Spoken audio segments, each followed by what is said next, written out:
Welcome, true crime lovers. This is Underage and Full of Rage.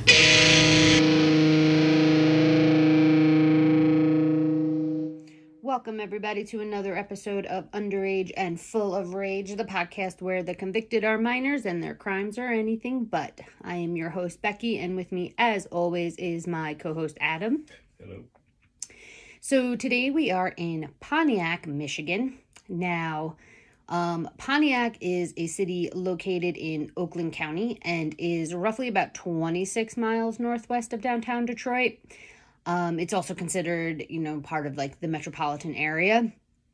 And normally what I do is I go, remember the last time I was like, I feel like every site says the same thing. Like, it's gorgeous. It's it's something for everybody. Parks and activity. Yeah. Nightlife. Yeah.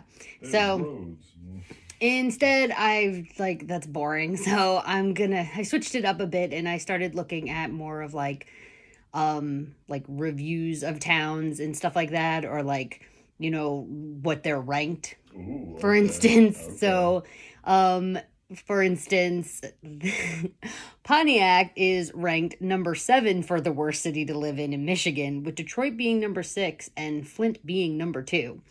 So somebody beat out Flint. Yeah, I couldn't remember the name of it. It was a place I've never really heard of. So that's why I went with Detroit and Flint, because I feel like those are the two most known. Yeah. But yeah, so that should give you a better idea of what it's like to live there. The population is also just under 60,000 people, with a decent amount of the residents living in poverty. When I looked into it, I believe it was like 1 in 9 residents are unemployed and 1 in 4 are living below the poverty line. That's crazy. Yeah, so that doesn't sound too hot of a place, but I don't know. You might want to visit. I'm sure they got something to do. Maybe. So our story now brings us back to 1997. At the time, a boy named Nathaniel Abraham is living in Pontiac and is only 11 years old. Nathaniel's life up until this point has not been an ideal one, and considering how young he is, some may refer to it as just unfortunate. His mom worked from 7 p.m. to 3 a.m. as a lab technician. He also had 3 siblings, 2 older and 1 younger, as well as an additional kid running around that the mom was helping take care of while her friend was in prison. So it's a pretty full household. Like chaos. And no parent at night. Yeah. When a lot of little, kids in general, even if you're in your teens, you kind of need somebody to be like, get your ass home. Yeah. So, Nathaniel had no relationship with his dad. In fact, his dad was out of the picture before he was even born. Nathaniel's world was said to be one of neglect, unanswered pleas, surrounded by a neighborhood where he was left to roam the streets at night alone. It just sounds really depressing, I feel like, for a kid. Sad. Although as a kid, you're probably like, this is dope, because I can just do whatever the fuck. You totally do. You're like, whatever, I can do whatever I want. I come and go as I please. I'm my own man. It's actually just sad. But, as an adult looking back, you're like, oh, that poor child. Just needed a hug. Yeah, exactly. So there was no one there to intervene, no one there to help steer him in a different direction. If he was ever in the vicinity of adult eyes, they were the type to turn the other way. On the streets where he spent his time, it was literally riddled with just addicts and, not my words, no, with hookers. Ooh, okay. And it was said that as a victim of society, Nathaniel became pretty much a menace to society. So, but at the same time, that nature versus nurture. What do you expect? Yeah. Type deal, I guess, Kind of expect things to go sideways when there's nothing to keep you on the straight. Exactly. So, by 11, he was already being suspected of almost 24 crimes, with 22 reported run-ins with police, which included theft, arson, attacking 2 older boys with a metal pipe. He apparently hit a bus driver over the head, not sure with what. And I'm not really sure if it was his school bus driver, if it was the local city bus driver. I don't know, but it was just a bus driver. And he threatened classmates on several occasions with a gun. So, although he had multiple with the arson thing, what did he burn?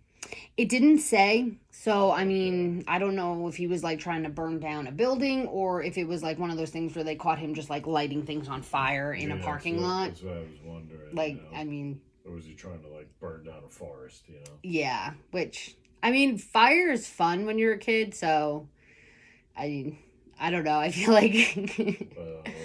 Well, like when you're younger and you go camping and the fire, that's fun. Yeah. I mean, I feel like the only time I ever like burned anything that shouldn't have been burned was when me and this chick I used to hang out with in high school. We like, I don't know why, but we were at the high school on like a Saturday just hanging out, and we like, I feel like she burned like $1 bill or something on the steps or whatever to like one of the entryways, and it made like really cool colors. And then afterwards I was like, I think that's illegal. I don't think you could do that. I think it is. So that was her. She did it. I just watched. I didn't burn nothing. Allegedly. But yeah, I don't know. I feel like fire, like not like, yeah, I don't know. I feel like I'm getting off track here. Like wandering around, like setting stuff ablaze. No. Fire's fun. No.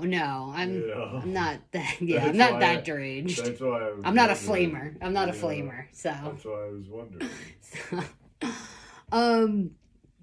So, although he had multiple run-ins with the cops, nothing ever came of any of these incidents, and Nathaniel had never been charged with any wrongdoing. At one point, the school had sent him to counseling, which basically lasted only like about 6 months, and it didn't really serve a purpose because as Nathaniel, was going to counseling, he just kind of kept doing the shit he wasn't supposed to be doing. So. Wait, you mean talking about it didn't stop? Well, that's the thing. I also feel like how, like, even in counseling, if he wanted to be there or not, like, was he even being truthful? So how, because that's the one thing with counseling, like, you can only get so much help as you're willing to tell yourself. So if you're delusional and you just, like, live this farcical sense of, like, reality and that's what you tell your counselor, like, they can only help you based off of that bullshit. And that ain't gonna help you much. And who knows, he might have just sat there in silence for 30, 40 minutes because he didn't want to be there. Or he might have told them everything. Or he might have praised himself. Yeah, so it's like, who knows? So either way, it wasn't working, though, because he was still getting into trouble and doing shit. So, this is the one thing I thought was crazy. Some of his neighbors had even said that they were considering moving just to get away from him. That's psychotic. Like, you have to be pretty bad to, like, clear out a neighborhood. That's not a restaurant. Like, you're clearing out a place that people have roots. Like, they're paying mortgages. They're looking at 30 years in this place. And they're ready to pick up and leave because some, like, snot-nosed kid that lives down the block is an asshole. Like, that's crazy. Terrible. So I'm like, I don't know if they were just being over dramatic but that's pretty insane if that's true. So on October 29th, 1997, it's no surprise that Nathaniel once again would find himself in another run-in with the cops. Only this time they wouldn't be able to ignore what Nathaniel had done. And for the first time, Nathaniel committed a crime so bad that the cops would be forced essentially to move forward and hold Nathaniel accountable for his actions. Days prior to October 29th, Nathaniel allegedly told his girlfriend at the time, quote, "I'm going to shoot somebody," end quote.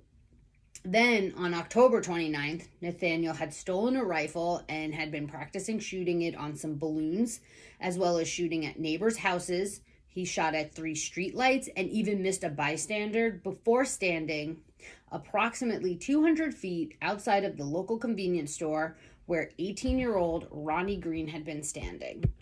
Until he wasn't standing anymore, because Ronnie, while innocently waiting outside the store, just gets shot in the head.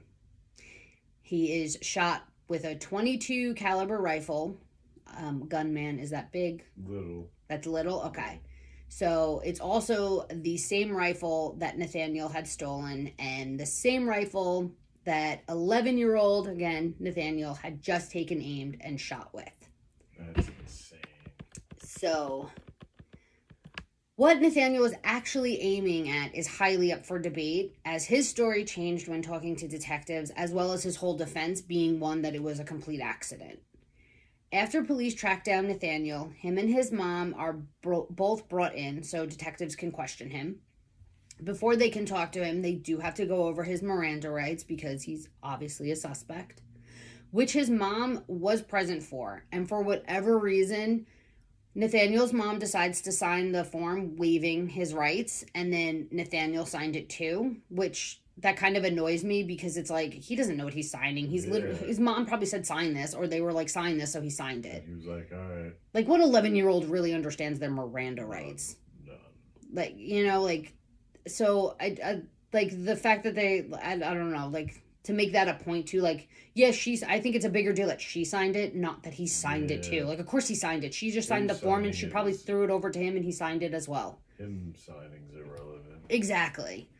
So during the interrogation, Nathaniel had said he was shooting at the trees and, quote, I guess I just hit somebody. So he was like super cash about it. He admitted to shooting the gun and admitted to seeing people walking around outside the store, but never admitted to deliberately picking out Ronnie and directly aiming the gun at him and purposely shooting him. So Nathaniel was charged with first-degree murder, attempted murder, and 2 felony firearm counts. The argument that he was shooting at trees and that the bullet accidentally hit Ronnie due to it ricocheting was his defense throughout his trial. So his trial also didn't even start until 2 years later. It kept getting delayed because his lawyer kept filing appeals regarding his confession and, you know, level of competency to confess as well as stand trial. Mm-hmm. I do have to mention here who his lawyer is or was. His lawyer was Jeffrey Fieger, I think is how you pronounce his last name. It's either Fieger or Feiger. You might not know him by name, but you will definitely know this. He is most notoriously known for representing Jack Kevorkian. Oh! Yes, Dr. Kevorkian. Oh, shit. When I read that, I was like, oh, I haven't heard that name in years. Totally forgot about Dr. Kevorkian. That's crazy. Ahead of his time. He really was. So he's also, his lawyer's also responsible for winning a $25 million judgment against Warner Brothers for the Jenny Jones case. You remember the Jenny Jones case, right? The one where they brought the kid on and he thought it was the chick, but it was really the guy. So he shot. Yeah. So he actually also was involved in that case and won. And then he also won a case. This one I found interesting. He has so many cases that he's won, like a bunch of like malpractice and stuff like that. Like he's changed so much stuff. This is one that I thought was really interesting because of him and winning this case, they changed a lot when it comes to truck drivers tracking things, because he won a case where a family had been killed when a truck driver fell asleep at the wheel and he ended up jumping the median and like hit into the car and killed the family. So Fieger, I forgot. I think it's Fieger. I don't know. I'm sorry. I feel bad now that I forgot how to pronounce his name. Mm-hmm. But he was able to prove that the trucking company had the drivers falsify their logbooks and pressured them to continue driving when they should have been resting. So that's pretty crazy. That's crazy. Yeah, like he's somebody that brought that shit to light. Isn't that insane? Because their whole tracking thing's completely different now because of shit like that. Electronic logs and stuff. Yeah. That they don't even like control. I think. Yeah. It goes through their truck. Isn't that crazy? It's fucking nuts. Yeah. So he's one of the people that like brought that shit to light. That's crazy. He also ran for governor of Michigan in 1998, but didn't win. And then in the courtroom, he is known for his ability, to play to the jury with an aggressive courtroom style and overall presence. Jeffrey did take the case on pro bono and immediately started with the series of motions and appeals that resulted in the trial being delayed until October 1999. So after 2 years of, back and forth, the judge finally declared that based off of his psychological evaluations, Nathaniel was competent to stand trial, and based off his crimes, he was old enough to be tried as an adult. He would be the first youth to be charged with first-degree murder and tried as an adult under a law that Michigan had passed back in January of 1997. So same exact year. Oh, man. That he committed this crime. That's crazy. A couple of months before he committed the crime, basically. And that's crazy. I've never heard of that. Like, I know it definitely happens, but I've never actually heard of, like, some crazy new law passing and then somebody getting bagged on it like 2 months later. Yeah. So, yeah, like, what are the odds of that? You'd be like, fuck. It happens. You just don't hear about it. If only I would have did it like 6 months earlier. Yeah. Like 3 months, man. 3 months would have changed it. Yeah, because honestly, this law allowed children of any age to be tried as adults in certain serious felony cases. That's crazy. I mean, and I feel like I have to make a note here, too, because, like, you definitely remember, at least I remember, in the 90s, there had seemed to be, like, an emphasis on young offenders. Yeah. And that the system was too soft on them. And as a society, we needed to crack the whip. So, harsher punishment was the result of a lot of this. And, you saw a lot of kids going to juvie that really shouldn't have been going to, like, serve time like that. That should have been a slap on the wrist and probation turned into more. Yeah, kind of like what we just watched on Love After Lockup with the kid who stole the vending machine, the candy out of the vending machine, and then you're gonna put that kid into the fucking system. Like, what? Why are you giving that kid probation? 8 months worth of shit. Like, come on, ridiculous. Like, yes, it's wrong, but he doesn't need to get a record over that. That's bullshit. Let him do 1 hour of community service. Yeah, done. He's learned his lesson. Hopefully. So there was one aspect to this law that did benefit kids under 14, which was that technically, like, all court proceedings, including those who were being charged as adults, regardless, they would be held in family court. So this is viewed as a benefit to the defendants and the overall case because the family court judges usually have a better understanding of how to handle, like, problematic children and, like, their level of empathy for... Yeah, because they're not criminal court judges. Right, so they're more empathetic towards, like, the child's situation, not just what the child did. Crime. What are we doing about it? Exactly. So this was seen as like, oh, this could actually help him, in a sense, or be more favorable to him. Yeah.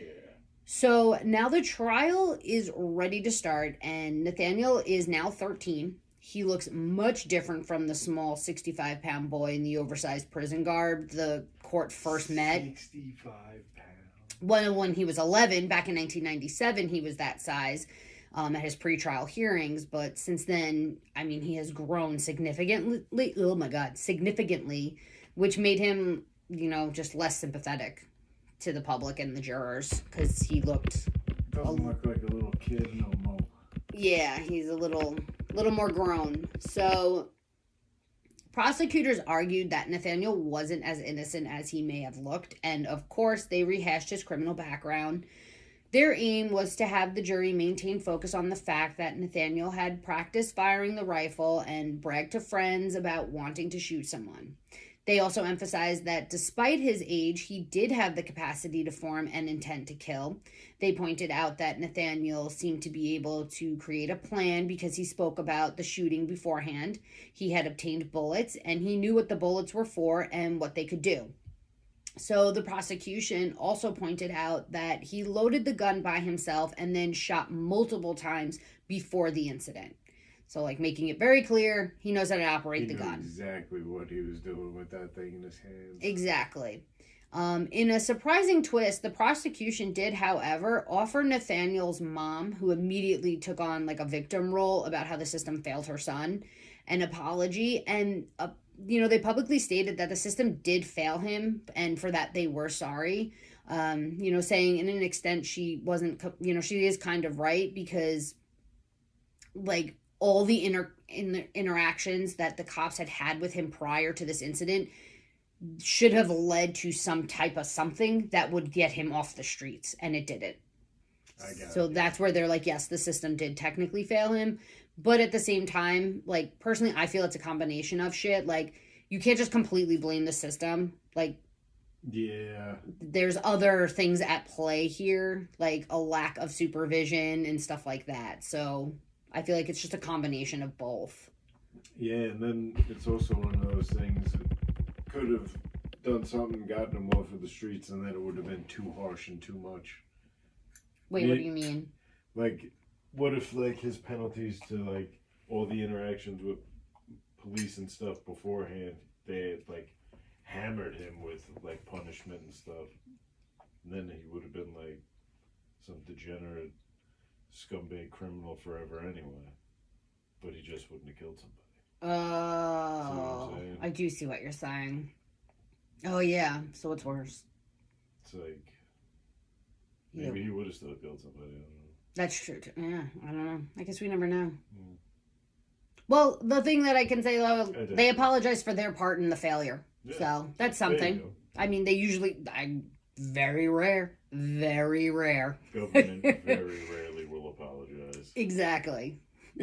So the defense argued that the shooting was just an unfortunate accident, and although Nathaniel did shoot the rifle, he had no intentions of hitting anyone. He didn't even know Ronnie Greene and therefore had no motive to shoot him. The bullet obviously hit a tree, ricocheted off, striking Ronnie in the head, making this whole incident nothing more than just an unfortunate accidental tragedy. The defense brought in an expert marksman who testified that it would be almost impossible to deliberately hit a small target from that distance from the distance that Nathaniel was standing. So it was like that 200 feet with such an old rifle, because apparently the rifle that he had stolen wasn't like a brand new spanking perfect shot type situation. It was beat up, which I don't know if that even has an effect. Is that true? I feel like he's young as shit too. He can't have that much shooting experience. That's true. The defense also called upon a child psychologist who claimed that Nathaniel had an IQ of 70, which means... Ooh, that's like slow territory. Right? Yeah, mentally he was significantly younger than an 11-year-old and would actually make his thought process along the lines of a 7-year-old. So, wow. I mean, yeah. He also had 2 evaluations that determined his learning and emotional ability was actually between 6 and 8 years old. So again, significantly younger. Yeah.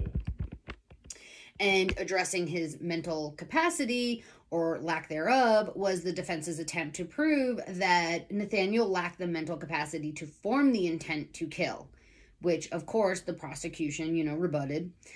In total, the defense had 5 mental health experts at the trial, and all of them concluded that Nathaniel didn't have the mental ability to concoct a murder plot.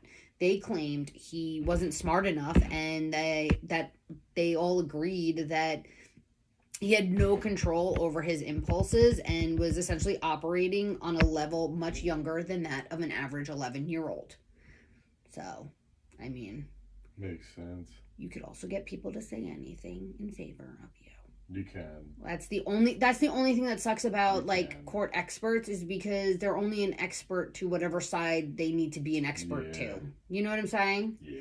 Because like with the whole thing that I said, like a prosecution rebutted the intent to kill because the prosecution had their own people that was like, oh, no, he's fully capable. So it's like, who do you believe? Which one? Yeah. How are you an expert if you're... How do you have 2 experts say the polar opposite? Exactly, and that's where it gets frustrating, because I'm just like, well, what do you do in that situation as a juror? Like, is it just whoever's more believable? But that's bullshit, because it's like whoever can sell you the story better. Yeah, that's just who's a good salesman at that point. Yeah, it has nothing to do... Who's got more expertise? Oh, yeah. I don't know. That guy just was able to sell me better. He had more flair when he did it, so I'm going with him. Like, it's I like his style. So who really knows, honestly, if he did have the intent to kill or not. More specifically, one doctor said that at 11, children are developing a moral code and he couldn't have understood the consequences of his actions. Another doctor said that 11-year-olds lack the mental capacity to form the intent that is required to plan and carry out first-degree murder. And at this age, there is no way he could have fully understood his actions. So those 2 doctors, I feel like I would take those responses better because it's in generality, like just 11-year-olds in general don't, typically speaking. So even if he is young, it doesn't even matter. Even if you're gonna claim that he's a lower IQ and he's not as smart, like not the mental age that of his physical age, like that doesn't even matter, because even if he was, a bright 11-year-old, they still lack this significant. They're still not able to put all this together. Yeah, so I feel like those are the only two that hold weight. If I was a juror, those statements make me think, okay, there's something here. Yeah, no, I could get behind that. So you, okay, I'm good with that. Yeah, I get behind that. Oh, how nice, yeah. thanks. Yeah. So after 8 days of testimony, the trial wrapped. Do you want to say something? No. You just being a dick? Yeah. Oh, God. Okay. You are feisty today. After 8 days of testimony, the trial wrapped. Before the jury left for deliberations, the judge told them that if the prosecution failed to prove intent or you feel he suffers from diminished capacity, then you must find him not guilty of first-degree murder. Now, even though he was originally charged with first degree, the prosecution actually put in a request to allow the jury to consider lesser offenses, which the judge granted. So before he sent the jury out for deliberation, the judge advised them that they could consider the lesser crime of second-degree murder, which does carry a sentence of up to life, or they could also consider negligent use of a firearm causing death, which carries up to only 2 years in prison. And with that, the jury went out for their deliberations. I feel like that's a way for the prosecutor to be like, I don't think I'm pulling this one off. I think maybe I should throw in something where it's like, hey, maybe something less here too. Maybe. I honestly thought it was weird too. I don't know. I didn't know what to make of it, but now that you say that, charging this person with first degree, that's ballsy in and of itself. And now you're like, I don't think we might not have a full case here, so like maybe we can get him on lesser charges. Is that what you're saying? Yeah. That does make sense because without actually and I could be wrong here, but without actually charging him. Oh, with second degree murder, you're just going. If you guys don't buy the whole first degree, what about second degree? Can we takers? Can we settle on that one? And if you don't have that, what about negligent with a firearm causing death? Yeah. Takers. Yeah. Oh, that makes so much sense because move the goalposts each time, like a little bit more, man. See what you can get. Because when I first read that, I was instantly like, that's weird. Do they usually do that? How often does that happen? I don't think I've ever heard of that happening. I would love to know how many cases that's actually been a thing, and I didn't even realize that could be a thing. I didn't realize that either. That's why I wonder, like, how often that happens also. But now that you put it in those terms, I'm like, that makes more sense. It's a way for the prosecution to still get their guy, quote unquote, but like... You still get your conviction. Yeah. But maybe it's not a conviction for what the person is actually. But what you want to convict them, what you want to convict them of, you don't have like a leg to stand on per se. So then you go like that route. That would make sense. You're trying to get this first. What is it for first degree? Life. Yeah. You're shooting for life, but you're willing to settle on 2 years for a negligent discharge. Yeah, because what the fuck? Because at the end of the year, it's just a conviction. It doesn't specify what the conviction is. It just counts against case closed, right? Yeah. Yeah. Interesting. Just thought of that, and hey, I don't know. Maybe this happens all the time. Maybe it's totally normal. It might. I just thought it was weird too. I don't know. Life in prison? I'll settle for 2 years. Just give me something. 2 years? I got a campaign to run next year. No kidding. You got a state sentencing I'm shooting for. So 4 days later, they returned with their verdict, and on November 16th, 1999, they found Nathaniel, who is now 13, guilty of second-degree murder as an adult, making him the youngest person at this time. So sentencing was also postponed for 2 months by the judge because they were essentially waiting for results from some of Nathaniel's psychological tests, as well as taking this as an opportunity, which is probably the more important thing, to let like the elevated emotions decrease and allow like just the community to calm down, take a breather, collect themselves. So now with the cases involving children being charged as adults, the judge has 3 options when it comes to the sentence they wish to dole out. The first one had the harshest, so that would be 8 to 25 years. The second, which is more of a moderate sentence, is a blended sentence, and this means that Nathaniel would go to juvie, and then between the ages of 18 and 21, he would be reviewed to see if he was rehabilitated. If so, he would be released, and if not, he would then go on to adult prison when he turned 21. And this was actually the sentencing that the prosecution felt was the most appropriate. So, like, even with their, like, lesser charges and stuff, they still had, a harsher, even though it's a moderate, it's still definitely a harsher. Yeah. But still also giving him, like, an opportunity. Because if you're rehabilitated at 18 or 21, you're out. So. You have your whole life ahead of you.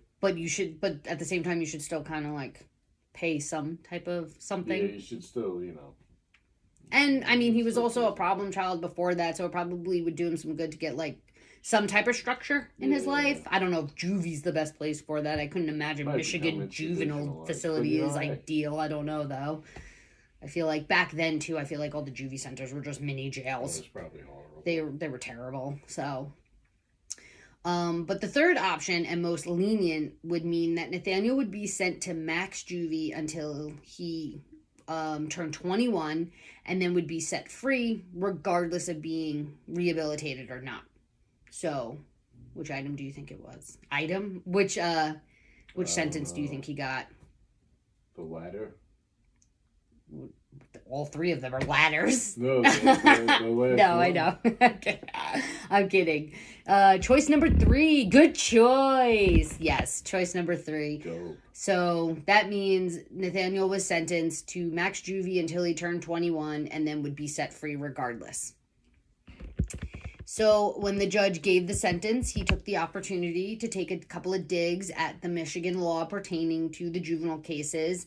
And he said, the state has responded to juvenile criminal activity not by helping to prevent and rehabilitate. For a little more context, during this time, most Michigan lawmakers and prosecutors continued supporting the law, and even across, like, America, they were supporting this shit.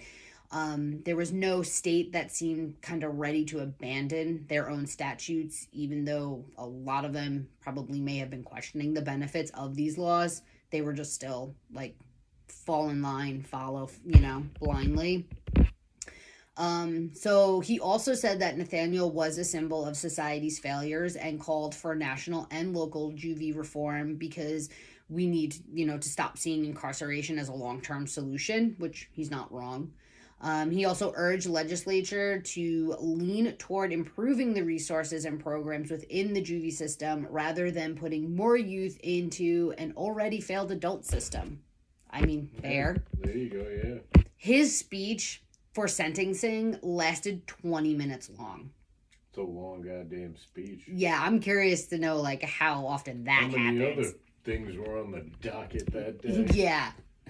So, all in all, Nathaniel spent 8 years in juvie and was released in 2007. But his release didn't last long as he was caught shortly after selling drugs. And in 2010, while serving more time, he was convicted of assaulting a prison guard. Then on June 28th, 2017, he was released and was to remain on parole for 1 year following this release. During this time, he was living in a halfway house that was located like 70 miles north of Pontiac. And according to his lawyer, he was working on establishing a life for himself. He was getting an apartment. He had plans to work in maintenance for a manufacturing company while also attending classes at Delta College. So then in 2018, Nathaniel is now 32, and as of June 28th, he had completed his, 1 year parole. But this is not where his story ends, because by early August, so maybe like 5 or 6 weeks after completing parole, he was arrested again for allegedly exposing himself to a woman in a Pontiac neighborhood. Oh, come on, man. So I feel like you weren't wrong in your statement before, saying that what if they did crack down on him and then he just became a forever delinquent, because it seems like regardless he's kind of a forever delinquent. Man, he had to be a whip it out guy too. Yeah, degens from up country is what he Come on. After his arrest, he posts bail and was released pending an arraignment, to which he didn't show, so detectives went out looking for him, and surprisingly, they found him. Now, when they went to bring him in, though, he resisted and attempted to run away, and in the process of this, he ended up swinging at cops, making contact with at least 3 of them. He was then tasered and brought into custody. Like, what a scene, right? Shit, what a scene. Anytime, like, I think of people getting tasered, I just think of that clip you showed me of, like, the girl in the Walmart. Yeah. It's too good. It's just too good. She's the one who crashes through the shelf. Like, that's all I think of, so. I was, like, dying when I was reading this. So the whole thing basically went down in 1 week, too. Monday, he was arrested and released. His arraignment was scheduled for that Wednesday, to which he didn't show, so he was rearrested that same day and then arraigned that Friday. During his Friday arraignment, he is such a pain in the fucking ass. So much so that I'm not going to even summarize what happened. I'm just going to read through the transcript so you guys can just hear for yourself, because he's such a fucking pain in the ass. Like, it's so irritating. Okay, so this is like the legit conversation that happened with the judge that Friday during the arraignment hearing. Okay, so judge, are you going to be in need of a court-appointed attorney, sir? Nathaniel, that depends. If I'm getting a bond, what I don't understand, Your Honor, is if I'm getting a bond, I'm going to get my own. I have a question, Your Honor. Judge, go ahead. Nathaniel, they released me on Monday, right? They released me Monday. I bonded out. They told me that my hearing was on the 20th, right? Then my mother, not the court, my mother told me I had court today, Wednesday, that I was never notified about. When your officers see me on the road. Judge, okay. Stop, Mr. Abraham. Don't say anything about the case. Anything you say can be used against you, okay? Don't say anything about what happened. In other words, this is being recorded so it can be used against you, so don't say anything about that part. So the judge tells Nathaniel he could accept the court-appointed attorney and then send that attorney home if he hires his own. Nathaniel, I don't even understand why I have these charges, man. I was tased. I understand it was on the news. Judge, hold on. Remember what I said. Don't say anything about the case. It's not going to help your situation at this point. It can only hurt you. Nathaniel, not really, because I was told I was under arrest, and now you've got here saying I'm under arrest for assault and battery, but I was told I was arrested for indecent exposure. Judge, that's a different case. I haven't gotten to that one yet. We're just sticking to the felony for now. I'm going to get to the next case in a second, but we've got to finish this one. Nathaniel, can you please go back and remind me what I was charged with? So the judge reads through the charges again, to which Nathaniel responds, so 3 counts, 1 case. Judge, correct. Nathaniel, how is that even possible? Judge, that happens all the time. Nathaniel, it does? Judge, yes. Nathaniel, you're stacking. No, you can't do that. That's double jeopardy. All in. You can't do that. So, all right, go ahead. So now the judge starts to read the charges from the indecent exposure case. Judge, that one says on or about August 6, 2018, that you knowingly made an open or indecent exposure of your person. This is a misdemeanor punishable. Nathaniel cuts him off. According to who? Judge, according to the complainant, the person who said that you did it. Nathaniel, who? The officer or who? The judge, no, a civilian witness. Nathaniel, that could be him. When he says this, he was gesturing to like the court officer that was standing behind him, and then continues with, that could be anybody. That could be you. So then the judge is like, that's why you go to court to see who it is. On that one, it's a 1-year misdemeanor. I'm going to enter a not-guilty plea. I'm going to enter a not guilty. Set that one for a pretrial. You're going to need a court appointed on that one. So fill out the petition. Nathaniel, I already have a lawyer. Judge, who? Nathaniel, they can hear me, so I don't even want to speak. Judge, all right, Mr. Abraham. Is there anything you'd like to say before I set bond? Nathaniel, am I being sentenced or what? Because I'm trying to figure out how your officers came to my mother's house, right? Judge, okay, stop. He's got like 6 stops. They're not my officers. They're the police department. Nathaniel, you're all the same. What I'm saying, Your Honor, is I posted bail, right? I posted bail. There was no notice at all before. I signed out. I just walked out of the Oakland County Jail, Your Honor. They let me out and they sent the officers to my... The judge cuts him off and is like, that very well might be. That's something you have to bring up with your lawyer when you talk to him. I can't speak to that because I don't know what happened. You have to talk to your lawyer when you get the chance. You understand what I'm saying? Nathaniel, no, I don't, but, like, what? So then the judge starts to go over his bond. So on the felony charges, it's $25,000 cash / surety. Surety. So it's like SURETY. Surety. I've never heard of it, so I didn't know what that meant. But if you are released, pretrial services, no drugs or alcohol, random screens of PBTs, no contact with this lady on the indecent exposure, and no weapons. Your next court date on the felony charge... Yeah. Who? Your next court date on the felony charges is the 21st at 1:30 for a probable cause conference that will be in front of Judge Gross.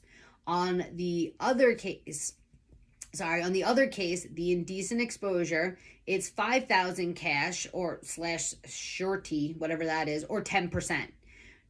Get that? Or 10%.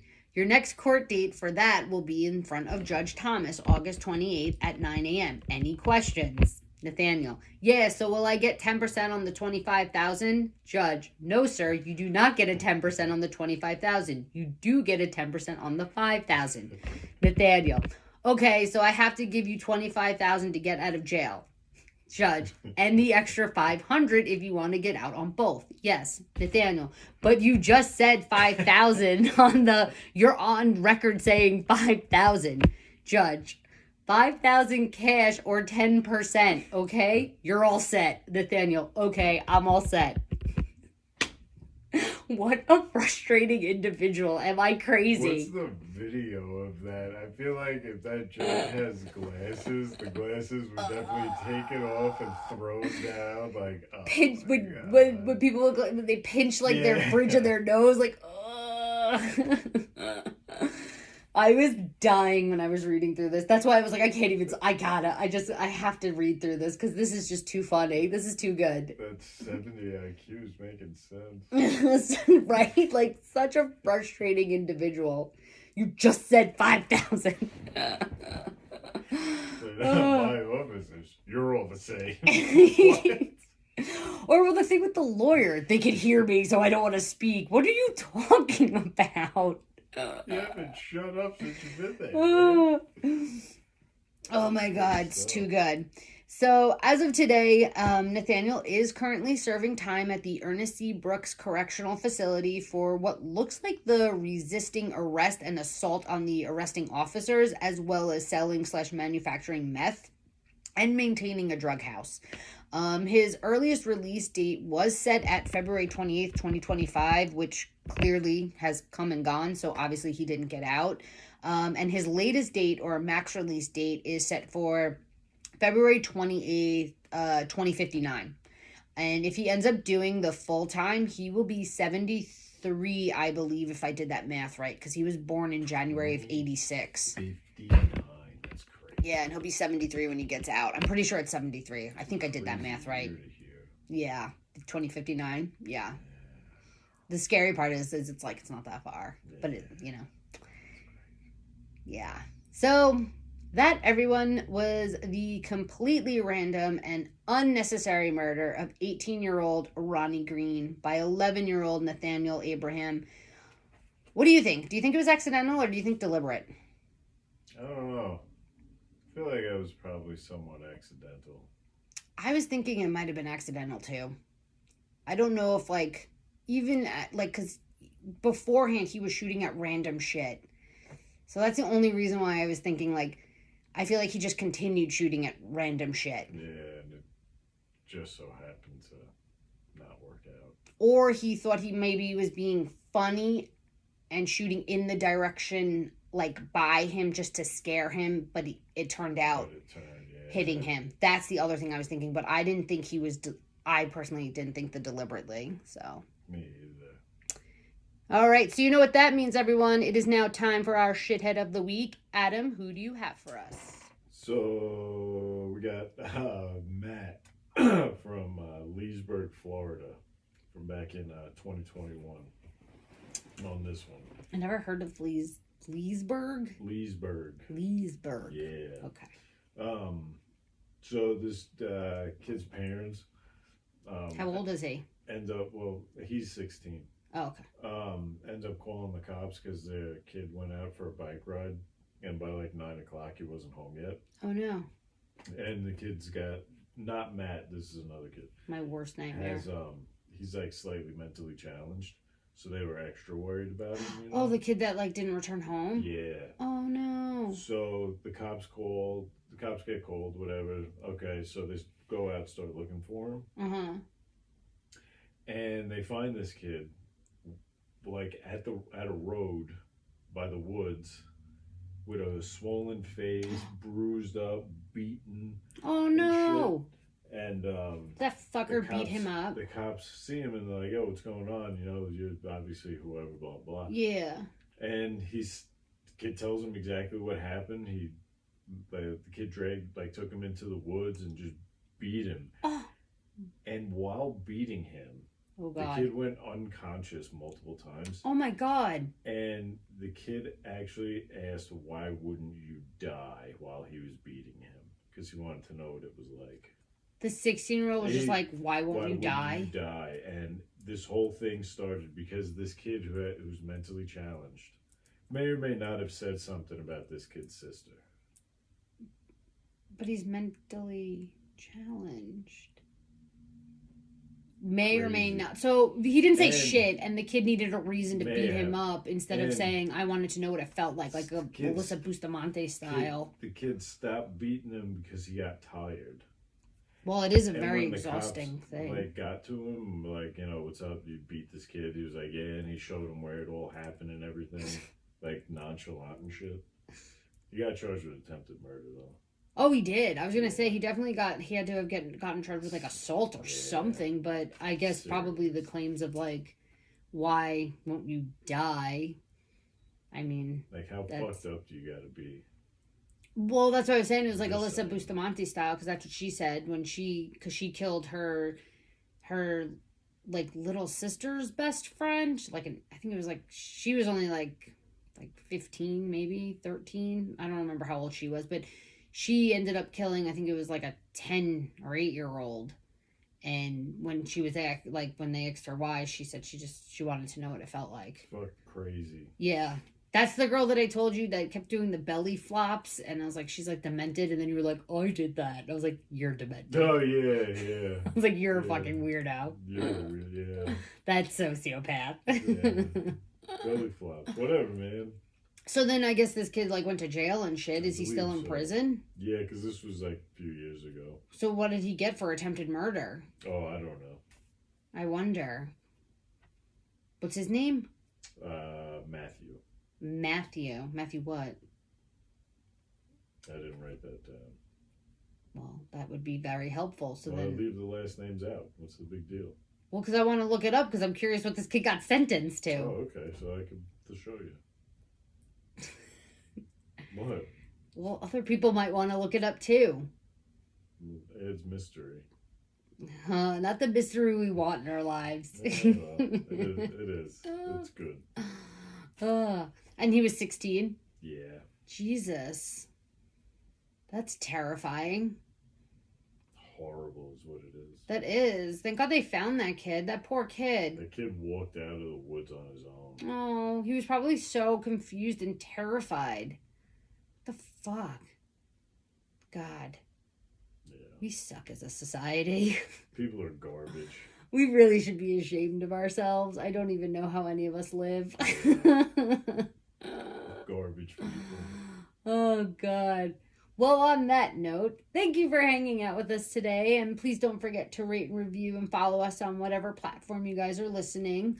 Also, show us some love and follow us on Instagram. And please, please, please tell your friends and keep on listening. Thanks again. You guys are awesome. And we will catch you next time. Yeah. Oh my God. Can you give a formal goodbye? Yeah, goodbye. He's embarrassing. Fucking embarrassing. See ya.